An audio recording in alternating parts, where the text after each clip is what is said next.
Selamat pagi anak-anak. Pagi, Bu.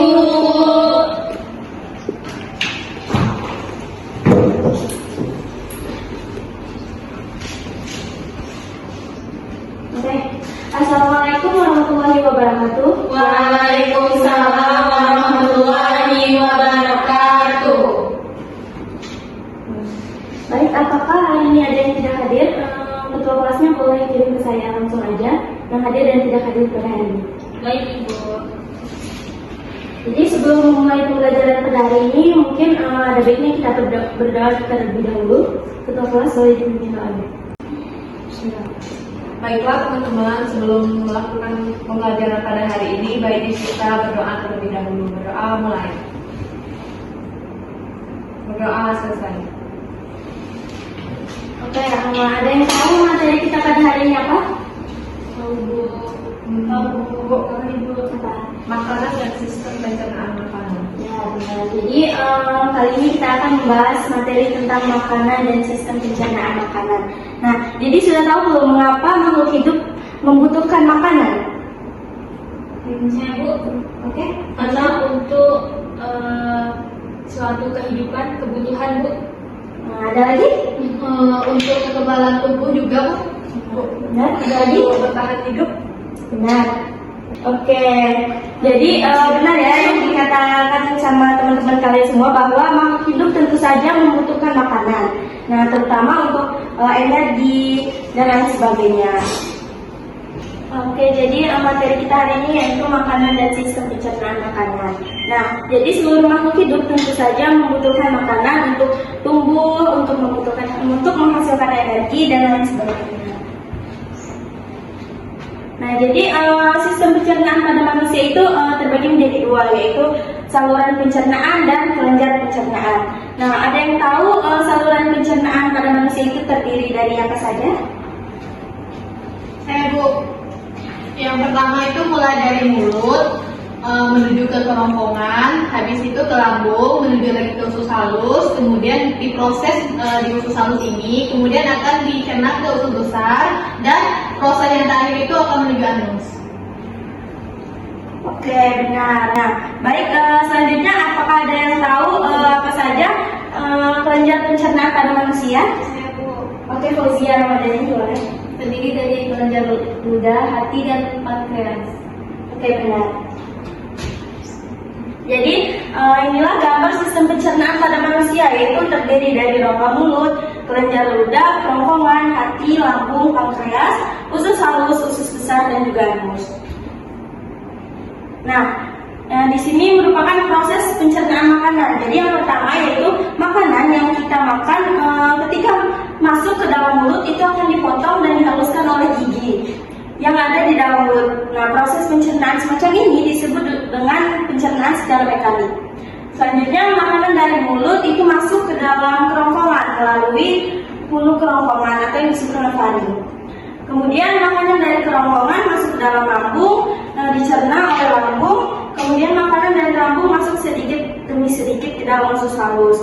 Setelah makanan masuk ke dalam usus halus, kemudian dicerna, diproses di dalam usus, kemudian lari ke anus. Nah, berikut ini merupakan beberapa gangguan sistem pencernaan makanan, yaitu seperti penyakit gondok atau parotitis, radang dinding lambung atau lupus, radang usus buntu atau appendicitis, sembelit atau konstipasi, dan juga diare.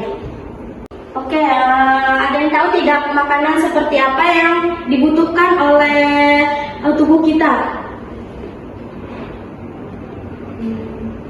Ya, saya, Bu, yang kaya akan nutrisi, vitamin. Oke, benar. Ada yang mau menambahkan? Bu, Boleh juga. itu ada lemak, kemudian karbohidrat, dan terakhir itu ada garam dan mineral. Ada lagi yang menambahkan? Oke, dirasa cukup ya. Jadi makanan yang diperlukan oleh tubuh kita yaitu makanan yang bergizi dengan jumlah yang cukup.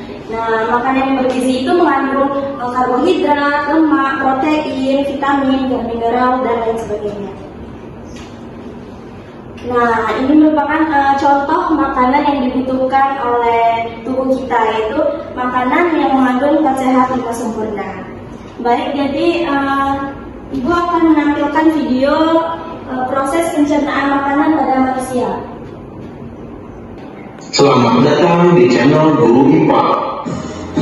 Pada kesempatan kali ini, kita akan bahas mengenai struktur dan fungsi sistem pencernaan makanan pada manusia. Makanan diproses dalam tubuh melalui 4 tahap, yaitu ingesti atau proses pemasukan makanan ke dalam mulut, digesti atau pencernaan, absorpsi atau penyerapan, dan defekasi atau pengeluaran. Pada saat makanan masuk ke dalam mulut, proses pencernaan dimulai.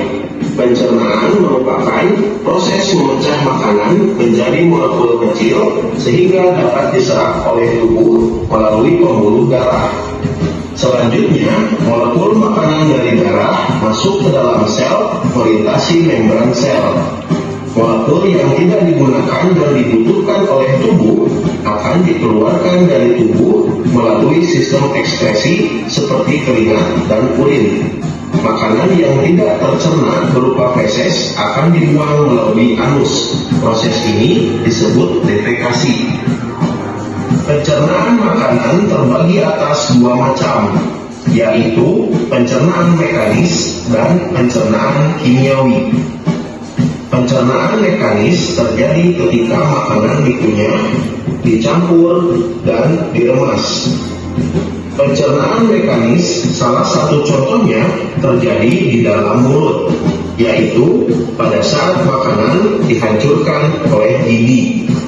Pada pencernaan kimiawi terjadi reaksi kimia yang menguraikan molekul besar makanan menjadi molekul yang lebih kecil. Nah, oke, baiklah, itulah video dari sistem pencernaan pada manusia. Apakah ada yang bisa menyimpulkan di mana proses sistem pencernaan pada manusia pada video berikut? Saya Bu. Oke, boleh, Fauzia Ramadhani. Jadi dapat disimpulkan bahwa saluran pencernaan itu merupakan saluran yang dilalui bahan makanan yang dimulai dari mulut, kerongkongan, lambung, usus halus, usus besar, rektum, dan berakhir di anus.